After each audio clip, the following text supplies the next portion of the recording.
Bienvenue à la célébration du 19 avril, deuxième dimanche de Pâques, dimanche de la miséricorde divine.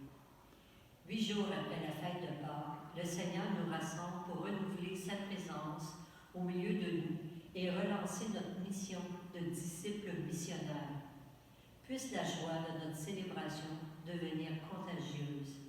Ainsi, nous pourrons continuer d'offrir la miséricorde de Dieu à celles et ceux qui croiseront nos routes. Entrons en célébration avec l'abbé Paul.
Voici rassemblés au nom du Père et du Fils et du Saint-Esprit. Que Dieu notre Père et Jésus-Christ notre Seigneur vous donne la grâce et la paix. Béni soit Dieu, maintenant et toujours. Nous célébrons aujourd'hui le deuxième dimanche du Pâques, le dimanche de la divine miséricorde, dimanche de l'amour extrême de Dieu manifesté à travers toute l'humanité, mais surtout manifesté à travers la personne de Jésus-Christ. Et nous voulons, ce début de célébration, où nous célébrons la joie pascale, malgré les temps difficiles que nous traversons, nous voulons laisser notre joie éclater, une joie de confiance en Dieu, une joie d'espérance aussi, une joie qui célèbre la résurrection et l'avenir d'un monde parfait, meilleur que celui que nous connaissons. En ce début de célébration, nous voulons demander pardon à Dieu pour tous nos manques. Seigneur Jésus, tu t'es montré vivant aux disciples et tu leur as offert ta paix. Prends pitié de nous. Prends pitié de nous. Ô Christ, tu souffles sur nous ton Esprit Saint. Prends pitié de nous. Prends pitié de nous. Seigneur, tu déclares heureux ceux et celles qui croient en toi sans t'avoir vu. Prends pitié de nous. Que Dieu Tout-Puissant nous fasse miséricorde, qu'il nous pardonne tous nos péchés et nous conduise à la vie éternelle.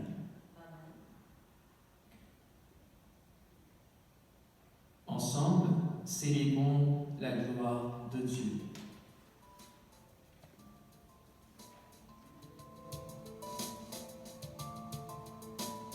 Gloire à Dieu au plus haut des cieux et paix sur la terre aux hommes qui l'aiment. Gloire à Dieu au plus haut des cieux. Gloire, gloire, gloire à Dieu. Nous te louons, nous te bénissons. Nous t'adorons, nous te glorifions et nous te rendons grâce pour ton immense gloire. Gloire à Dieu au plus haut des cieux et paix sur la terre aux hommes qui l'aiment. Gloire à Dieu au plus haut des cieux. Gloire, gloire, gloire à Dieu.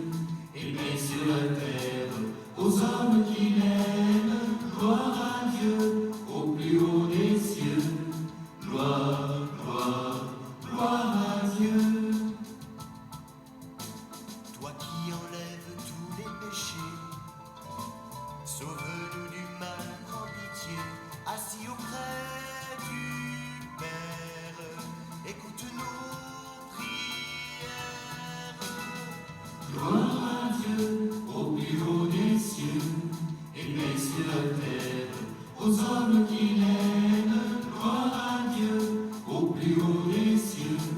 Gloire, gloire, gloire à Dieu. Car toi seul est saint et Seigneur, toi seul est le Très-Haut Jésus-Christ, avec le Saint-Esprit, dans la gloire du Père.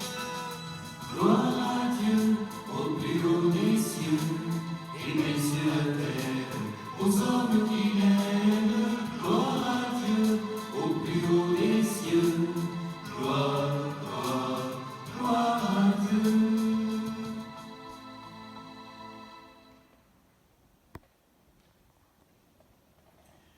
Ensemble, prions le Seigneur.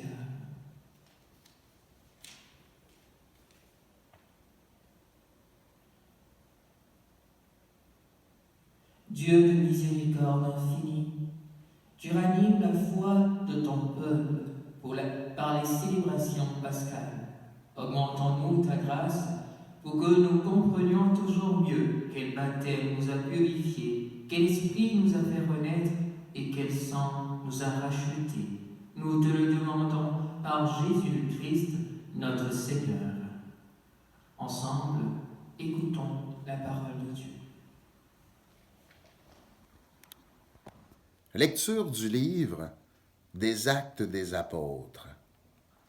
Les frères étaient assidus à l'enseignement des apôtres et à la communion fraternelle, à la fraction du pain et aux prières. La crainte de Dieu était dans tous les cœurs à la vue des nombreux prodiges et signes accomplis par les apôtres. Tous les croyants vivaient ensemble et ils avaient tous en commun. Ils vendaient leurs biens et leurs possessions et ils en partageaient le produit entre tous et en fonction des besoins de chacun.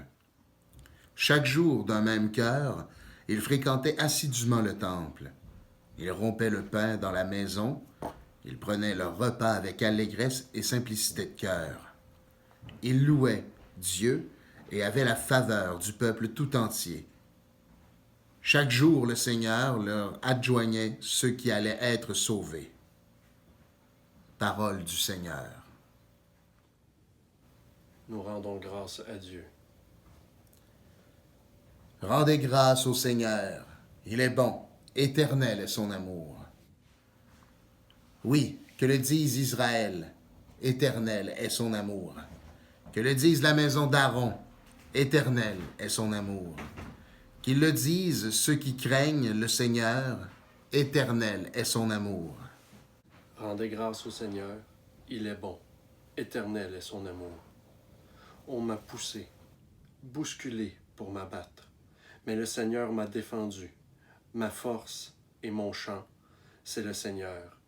Il est pour moi le salut, clameur de joie et de victoire, sous les tentes des justes. Rendez grâce au Seigneur. Il est bon, éternel est son amour. La pierre qu'ont rejetée les bâtisseurs est devenue la pierre d'angle.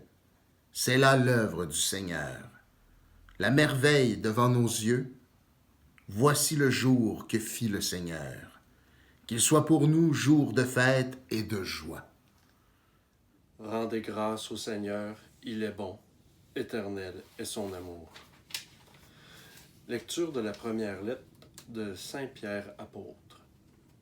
Béni soit Dieu, le Père de notre Seigneur Jésus-Christ. Dans sa grande miséricorde, il nous a fait renaître pour une vivante espérance grâce à la résurrection de Jésus-Christ d'entre les morts, pour un héritage qui ne connaîtra ni corruption, ni souillure, ni flétrissure. Cet héritage vous est réservé dans les cieux, à vous que la puissance de Dieu garde par la foi, pour un salut prêt à se révéler dans les derniers temps. Aussi, pour exulter de joie, même s'il faut que vous soyez affligés pour un peu de temps encore, par toutes sortes d'épreuves, elles vérifieront la valeur de votre foi, qui a bien plus de prix que l'or. Cet or, voué à disparaître, est pourtant vérifié par le feu, afin que votre foi reçoive louange, gloire et honneur quand se révélera Jésus-Christ. Lui, Vous l'aimez sans l'avoir vu. En lui, sans le voir encore, vous mettez votre foi. Vous exultez de joie inexprimable et remplie de gloire, car vous allez obtenir le salut des âmes qui est l'aboutissement de votre foi. Parole du Seigneur. Nous rendons grâce à Dieu.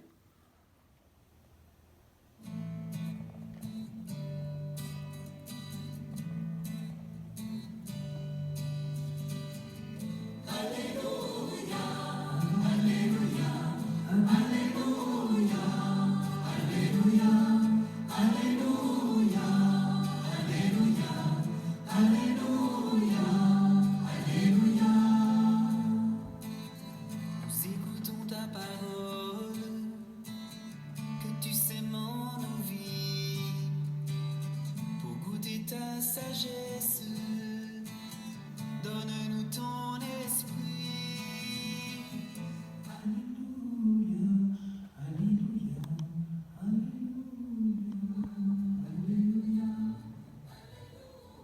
Thomas, parce que tu m'as vu, tu crois, dit le Seigneur. Heureux ceux qui croient sans avoir vu. Rions-nous ta parole, lumière sur nos pas, pour vivre ton alliance et marcher dans tes voies.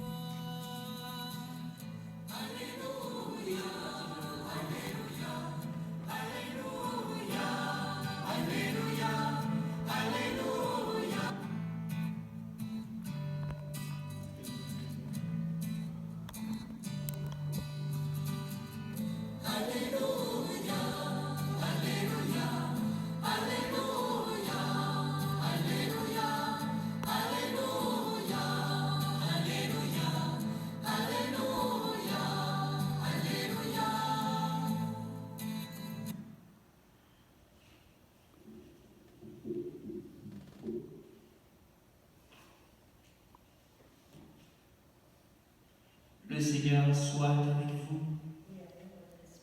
Évangile de Jésus-Christ selon Saint Jean. Gloire à toi, Seigneur Jésus. C'était après la mort de Jésus, le soir venu, en ce premier jour de la semaine, alors que les portes du lieu où se trouvaient les disciples étaient verrouillées par crainte des Juifs. Jésus vint, et il était là au milieu d'eux. Il leur dit, « La paix soit avec vous. »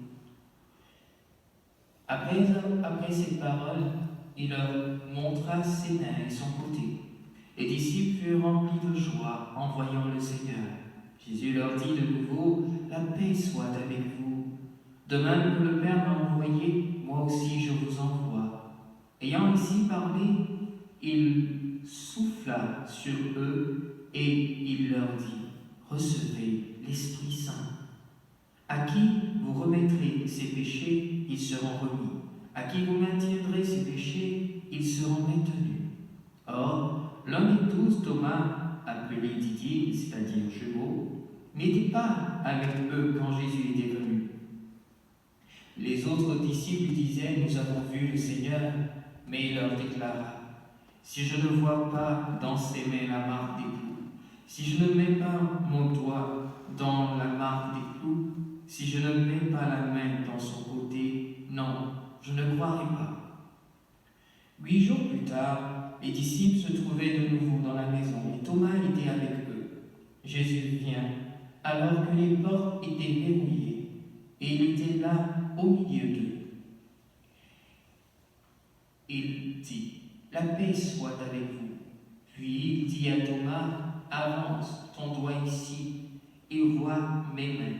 Avance ta main et mets-la dans mon côté. Cesse d'être incrédule, sois croyant. » Alors Thomas lui dit, « Mon Seigneur et mon Dieu. » Jésus lui dit, « Parce que tu m'as vu, tu crois. Heureux ceux qui croient sans avoir vu. » Il y a encore beaucoup d'autres signes que Jésus a fait en présence des disciples et qui ne sont pas écrits dans ce livre, mais ceux-là ont été écrits pour que vous croyiez que que Jésus est le Christ, le Fils de Dieu, et pour qu'en croyant, vous ayez la vie en son nom.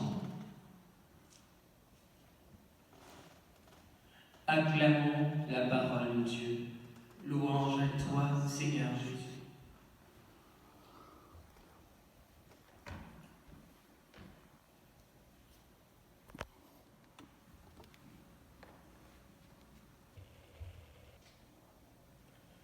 Alors, frères et sœurs, je vous salue là où vous êtes justement.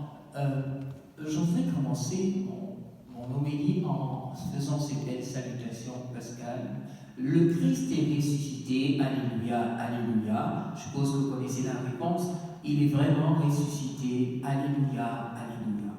Et voilà que quelqu'un me disait comme ça, nous sommes dans un temps assez particulier. Et puis la première lecture vient me parler dans ce sens. On nous dit que les disciples étaient tous ensemble réunis, ils étaient assidus à la prière, à la communion fraternelle et à la fraction du pain. Et ils étaient tous ensemble réunis. Et donc, quelqu'un me disait comme ça, Dieu nous permet, avec ce temps de pandémie, Dieu nous permet une retraite mondiale. Une retraite mondiale. Chacun se trouve chez soi, en train de méditer, en train de prendre le temps de revoir les choses. Et c'est vraiment beau quelque part. C'est vrai qu'il y a beaucoup de souffrance, mais il faut savoir regarder aussi différemment cet événement. Un temps où Dieu nous permet de nous recentrer, d'aller vers l'essentiel. Aujourd'hui, je ne vais pas m'attarder sur la première lecture et la deuxième, mais je vais m'attarder sur l'Évangile. L'Évangile nous parle de résurrection. Les textes nous disent que c'était après la mort de Jésus, le soir venu, en ce premier jour de la semaine, alors que les portes du lieu où se trouvaient les disciples étaient verrouillées par crainte des Juifs, Jésus vint et il était là au milieu d'eux. Ça, c'est une phrase qui me frappe, moi. Jésus, les portes sont verrouillées. Non, il n'y a pas d'issue pour que Jésus soit présent. Mais là, Jésus apparaît au milieu des disciples.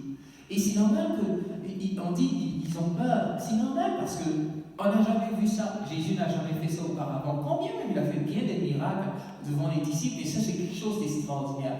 À votre avis, mettez-vous à la place des disciples. On a tout est fermé, puis on dit que Jésus est mort, et tout d'un coup il apparaît. Mais ça, tout le monde va dire ça, c'est un fantôme.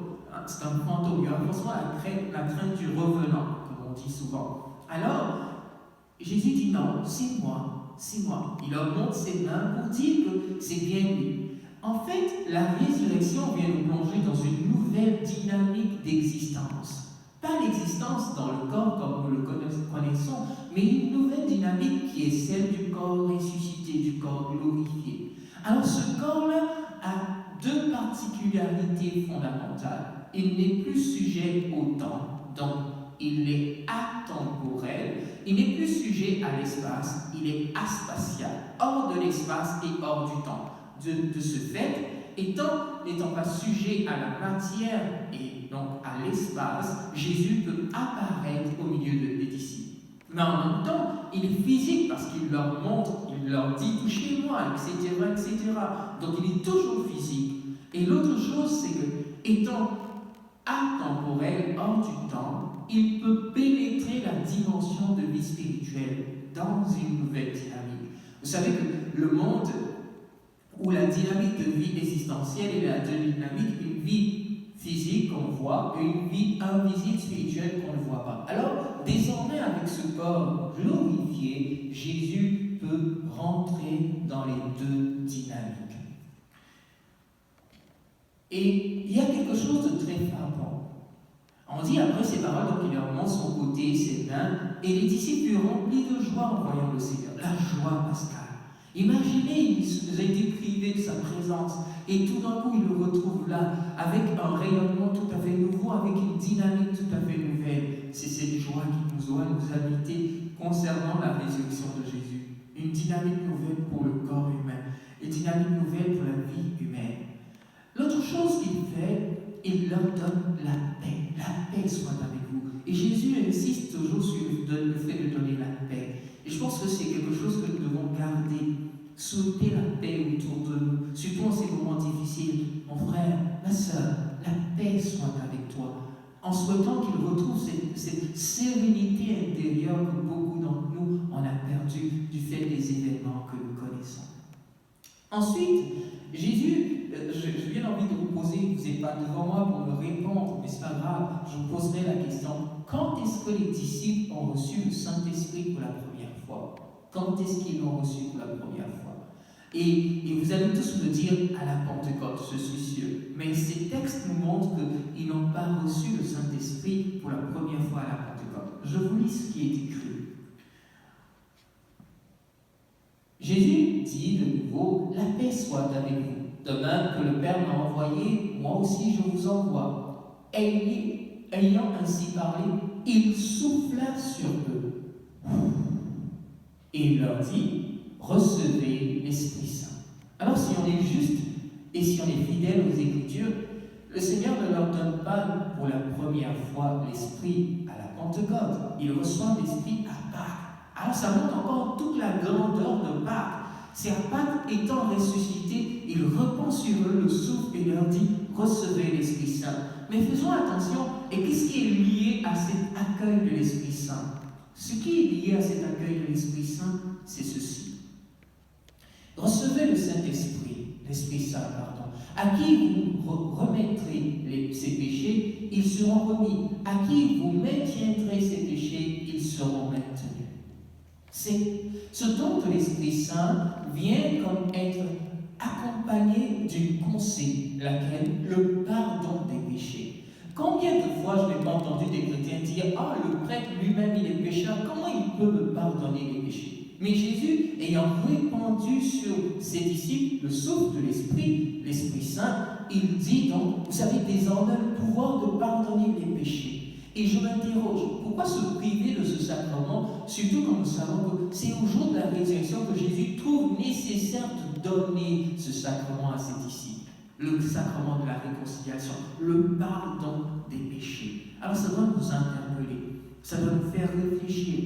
Est-ce que je crois en ce sacrement où l'homme devient capable de pardonner, non pas en son nom, mais au nom de Dieu et dans la grâce de l'Esprit Saint et ce pouvoir que beaucoup de prêtres partagent à travers nos vies, à travers nos communautés. Et souvent, on dit, mais pourquoi je vais pas aller me confesser? Et moi, vous savez, dans la confession, je garde toujours un acte d'humilité. Je me confesse chez le prêtre chez qui je sais que peut-être il ne m'apprécie pas trop, peut-être qu'il a un regard un peu particulier sur moi, surtout quand il dit que je suis bizarre.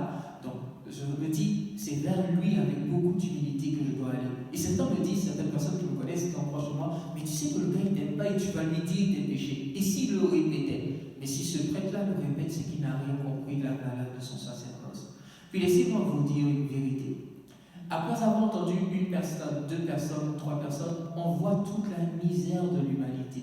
Comment l'humanité s'égare dans le péché. On n'a plus envie d'entendre quoi que ce soit, encore moins retenir les péchés des gens. Alors, quittez ce complexe métier et puis bénéficiez de ce sacrement qui nous est donné au jour de la résurrection, au jour où le Seigneur apparaît à ses disciples. Alors, c'est important de voir que ce sacrifice-là ou ce sacrement nous est accordé.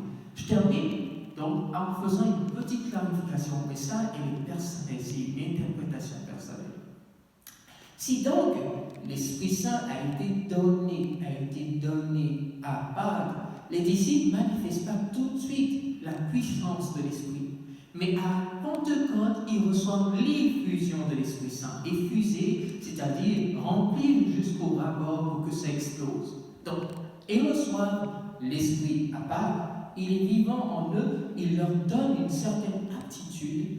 À la Pentecôte, ils vont recevoir la puissance de l'Esprit et qui va les mouvoir désormais dans l'action, dans la parole, etc., etc. Alors, nous, ça vient poser un grand problème. Je peux avoir reçu l'Esprit et ne pas être encore entré dans une dimension de Pentecôte. Et c'est important d'y réfléchir. Et qu'est-ce que les disciples ont fait? Ils ont ensuite continué à demeurer dans la prière et le jour de la Pentecôte, recevant l'Esprit désormais, ils deviennent remplis de feu, d'action et de puissance.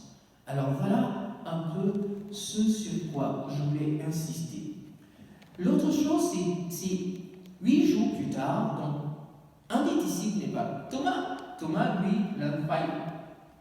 Thomas dit, si, après qu'on lui ait raconté, ah, mais tout était fermé, Jésus est apparu, et puis bon, il était ressuscité, il est vivant, Thomas. Non, si je ne vois pas, je ne crois pas. Et combien de fois nous ne sommes pas Thomas? Combien de fois? Moi aussi, j'ai été Thomas dans ma vie. Je me rappelle quand mon ancien curé, le père Sastel, faisait des prières de guérison. Je dis, oh, c'est toute une machination, c'est tout un arrangement qui est fait. Je disais ça aussi du père Abécan, le père de Petit Voix. Je disais, ah, mais il fait toute une machination, tout est entendu, c'est une orchestration assez claire. Mais quand j'ai commencé à faire mon expérience personnelle de guérison, je me suis rendu compte que le Dieu que nous prions est vraiment grand. Et il ne faut pas attendre de voir des choses extraordinaires pour croire. Jésus est vraiment vivant. Et il est vraiment Dieu. Et il est là pour nous conduire vers la vie éternelle. Et heureux ceux qui croient sans avoir vu. Alors, toi qui crois et nous qui croyons, quelque part, on est un peu chanceux. On pourra dire, quand on arrivera devant le Seigneur, Seigneur, mais tu sais que je ne t'ai jamais vu, mais je crois en toi. Si tu crois, bien sûr. Et donc, c'est un gros défi pour nous de croire, même si nous n'avons rien vu d'extraordinaire, même si nous n'avons pas vu de choses sensationnelles comme d'autres l'ont vu, nous devons croire et nous sommes appelés à croire. Et heureux ceux qui croient sans avoir vu. Je pense que cette semaine, ça devrait être notre parole. Notre parole. Heureux je suis si je crois sans avoir vu. Aujourd'hui, on ne voit peut-être pas l'action de Dieu visible et palpable, mais il est en action. Heureux si nous croyons que Dieu est en action sans voir d'action visible et palpable. Que Dieu nous garde, qu'il nous protège, lui qui règne pour les siècles des siècles.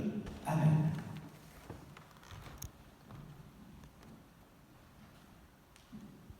Comme c'est pas que nous allons faire la profession de foi baptismale. Croyez-vous en Dieu le Père Tout-Puissant, Créateur du ciel et de la terre? Oui, je crois. Croyez-vous en Jésus-Christ, son Fils unique, notre Seigneur, qui est né de Marie, a souffert la passion, qui est mort et qui est ressuscité d'entre les morts? Oui, je crois. Croyez-vous en l'Esprit Saint, à la Sainte Église catholique, à la communion des saints, au pardon des péchés et à la vie éternelle? Oui, je crois. Telle est notre foi, telle est la foi de l'Église que tous ensemble nous sommes fiers de proclamer. Amen. Nous avons entendu l'enseignement des apôtres et nous nous apprêtons à rendre le pain de l'Eucharistie. Invoquons Dieu, notre Père, qui a ressuscité Jésus d'entre les morts, confie en lui les besoins de notre monde et de l'Église. Nous répondrons, écoute-nous, Seigneur, et fais-nous vivre. Pour les personnes qui dirigent les pays et des nations, afin qu'elles aient à cœur de faire grandir dans le monde la paix que donne le Christ ressuscité, prions le Seigneur. Écoute-nous, Seigneur, et fais-nous vivre. Pour les gens qui sont enfermés dans la peur, afin que nous leur communions la joie du Christ ressuscité, prions le Seigneur. Écoute-nous, Seigneur, et fais-nous vivre. Pour tous les tourments de notre monde, incapables de croire sans voir, afin que la joie de l'Évangile soit pour eux un signe de la présence du ressuscité, prions le Seigneur. Écoute-nous, Seigneur, et fais-nous vivre. Pour les missionnaires de l'Évangile, afin que l'Esprit Saint bénisse leur travail et prépare le cœur de celles et ceux qui accueilleront leur message, prions le Seigneur. Écoute-nous, Seigneur, et fais-nous vivre. Pour tous les membres de notre communauté, afin que notre fidélité à l'enseignement des apôtres, à la communion fraternelle, à la fraction du pain et aux prières, fasse de nous une Église vivante et joyeuse. Prions le Seigneur. Écoute-nous, Seigneur, et fais-nous vivre. Prions. Dieu notre Père, toi qui nous envoies ton Esprit Saint, entends notre prière et façonne-nous à l'image de ton Fils. Ainsi, au-delà des épreuves que nous connaissons, nous pourrons témoigner auprès de nos frères et sœurs de la joie de l'Évangile. Nous te le demandons par Jésus-Christ, notre Seigneur, vivant pour les siècles des siècles. Amen.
et entendement d'offrir le sacrifice de toute l'Église, pour la gloire de Dieu et le salut.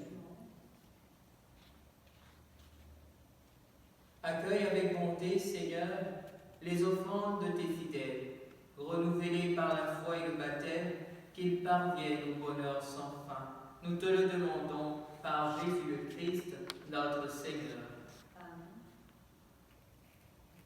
Le Seigneur soit avec vous et avec votre esprit. Élevons notre cœur, nous le tournons vers le Seigneur. Rendons grâce au Seigneur notre Dieu. Cela est juste et bon. Vraiment, il est juste et il est bon de te glorifier, Seigneur, en tout temps, mais plus encore en ces jours où le Christ, notre Pâque, a été immolé. Car il est l'agneau véritable qui a enlevé le péché du monde. En mourant, il a détruit notre mort. En ressuscitant, il nous a rendu la vie. C'est pourquoi le peuple des baptisés, rayonnant de la joie pascale, exulte par toute la terre, tandis que les anges dans le ciel chantent sans fin l'hymne de ta gloire. Et avec eux, nous disons: Saint, Saint, Saint, le Seigneur, Dieu de l'univers, le ciel et la terre sont remplis de ta gloire. Hosanna au plus haut des cieux. Béni soit celui qui vient au nom du Seigneur. Hosanna au plus haut des cieux. Toi qui es vraiment saint, toi qui es la source de toute sainteté, nous voici, nous tes enfants, rassemblés devant toi. Et dans la communion de toute l'Église, en ce premier, nous célébrons le jour très saint où ressuscita selon la chair notre Seigneur Jésus-Christ.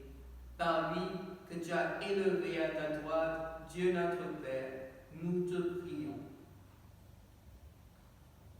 Sanctifie ces offrandes en répandant sur elles ton esprit, qu'elles deviennent pour nous le corps et le sang de Jésus le Christ, notre Seigneur.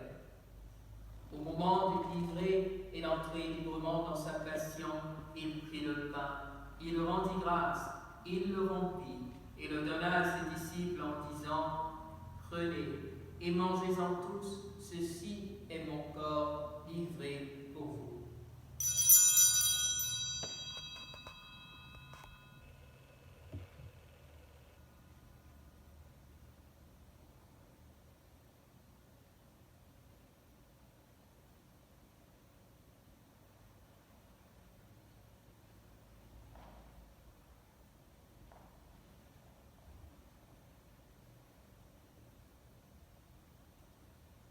De même, à la fin du repas, il prit la coupe.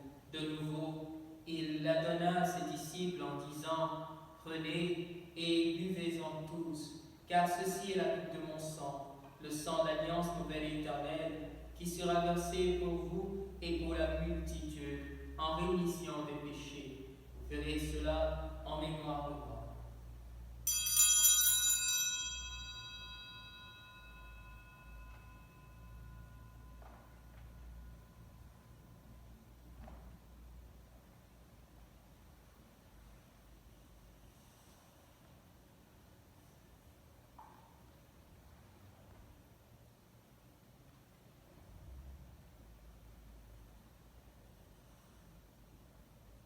Quand nous mangeons ce pain et buvons à cette coupe, nous célébrons le mystère de la foi.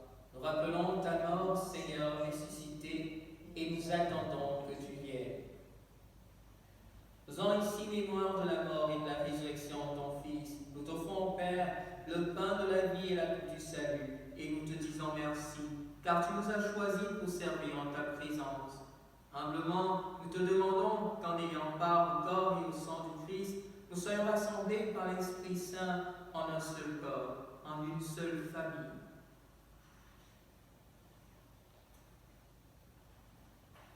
Souviens-toi, Seigneur, de ton Église qui est répandue à travers le monde. Fais-la grandir dans ta charité avec le pape François, notre évêque Noël, et tous ceux et celles qui ont la charge de ton peuple. Souviens-toi aussi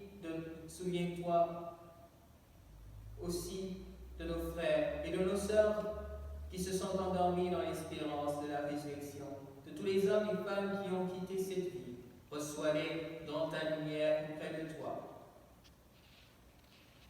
Sur nous tous enfin, nous implorons ta bonté. Nous implorons ta bonté, Seigneur, sur tous ceux qui ne fêteront pas, qui ne pourront pas célébrer les fêtes pascales, qui n'ont pas pu célébrer les fêtes pascales, sur toutes ces personnes qui ne pourront pas vivre pleinement cette joie pascale parce que malades, nous implorons ta bonté. Nous implorons ta bonté sur tous les médecins, tout le corps médical. Nous implorons ta bonté sur tous ceux qui nous aident et nous font avancer en continuant à travailler. Permets, Seigneur, qu'avec la Vierge Marie, la bienheureuse Mère de Dieu, avec les apôtres et les saints, tous les temps qui ont vécu dans ton amitié, nous ayons part à la vie éternelle et que nous puissions chanter ta louange par Jésus-Christ, ton Fils bien-aimé. Par lui, avec lui et en lui, à toi, Dieu le Père Tout-Puissant, dans l'unité du Saint-Esprit, tout honneur et toute gloire, pour les siècles des siècles. Comme nous l'avons appris du Sauveur, et selon son commandement, nous pouvons dire, Notre Père, qui es aux cieux, que ton nom soit sanctifié, que ton règne vienne, que ta volonté soit faite sur la terre comme au ciel. Donne-nous aujourd'hui notre pain de ce jour. Pardonne-nous nos offenses, comme nous pardonnons aussi à ceux qui nous ont offensés, et ne nous laisse pas entrer en tentation, mais délivre-nous du mal. Délivre-nous de tout mal, Seigneur, et donne la paix à notre temps. Par ta miséricorde, libère-nous du péché. Rassure-nous devant les épreuves, en cette vie où nous espérons le bonheur que tu promets et le retour de Jésus-Christ, notre Sauveur. Car c'est à toi qu'appartiennent le règne, la puissance et la gloire pour les siècles des siècles. Seigneur Jésus-Christ, tu as dit à tes apôtres, je vous laisse la paix, je vous donne la paix. Ne regarde pas nos péchés, mais la foi de ton Église, pour que ta volonté s'accomplisse, t'appuie toujours cette paix et conduis-la vers l'unité parfaite, toi qui règnes pour les siècles des siècles. Que la paix du Seigneur soit toujours avec vous.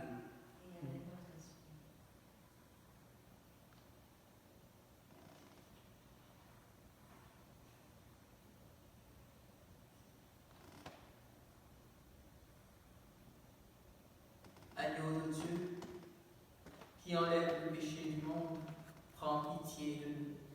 Agneau de Dieu, qui enlève le péché du monde, prends pitié de nous. Agneau de Dieu, qui enlève le péché du monde, donne-nous la paix.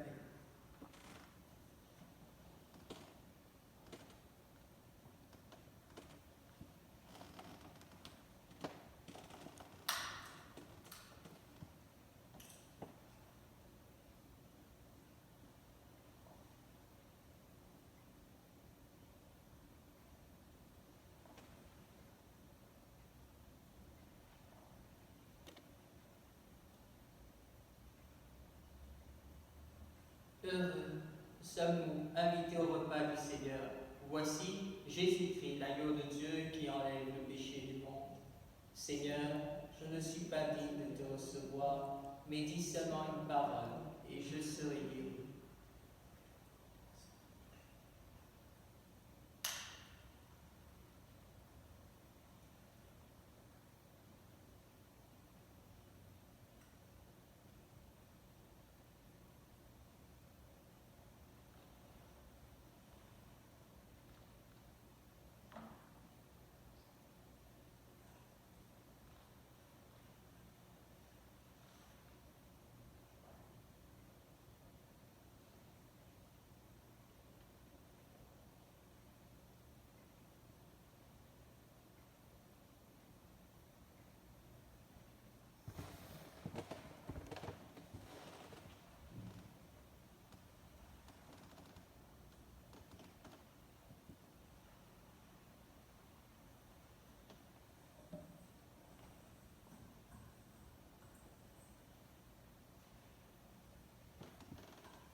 Seigneur, de ton côté ouvert, coulent des fleuves de paix et de joie. Quand nous sommes craintifs ou désemparés, ou que nous perdons la confiance et la foi, que les eaux de ta miséricorde nous pénètrent et nous restaurent. Envoie ton Esprit Saint, afin qu'il dissipe nos peurs, qu'il chasse les doutes et les ténèbres, et nous donne la force de te suivre. Rétablis notre espérance et unis-nous à ton grand projet d'amour. Tu es Seigneur, celui qui nous rassemble et nous guérit. Ne permets pas que le péché nous paralyse ou que les épreuves nous éloignent de toi. Aide-nous à affronter les défis du quotidien et à toujours trouver refuge en ton cœur. Que ta bénédiction descende sur nous et sur toute personne de bonne volonté, et que jamais, sur la terre ou au ciel, nous ne soyons séparés de toi.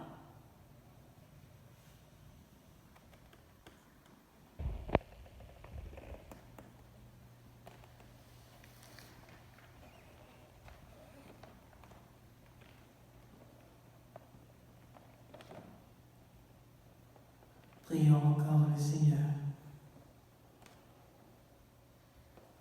Nous t'en prions, Dieu Tout-Puissant, que le mystère pascal accueilli dans cette communion ne cesse jamais d'agir en nous, en nos cœurs. Nous te le demandons par Jésus le Christ, notre Seigneur. Amen. Alors je voudrais vous souhaiter en tout cas un bon dimanche de la Divine Miséricorde, que la Divine Miséricorde du Seigneur soit notre secours et notre soutien, et qu'il nous conduise vers plus de paix, plus de sérénité, et qu'il nous conduise vers une nouvelle dimension d'unité et de santé pour l'humanité. Le Seigneur soit avec vous et avec votre esprit. Par la résurrection de son Fils unique, Dieu a fait la grâce du salut. Il a fait de vous ses enfants, ensemble bénissez-le pour une telle adoption. Amen. En vous reprenant ainsi dans son Fils, il vous a offert sa propre liberté, qu'il vous donne part à sa vie éternelle. Amen. Dans le baptême, vous êtes déjà ressuscités avec le Christ. Vivez dès maintenant en enfants du royaume. Amen. Et que Dieu Tout-Puissant vous bénisse, le Père,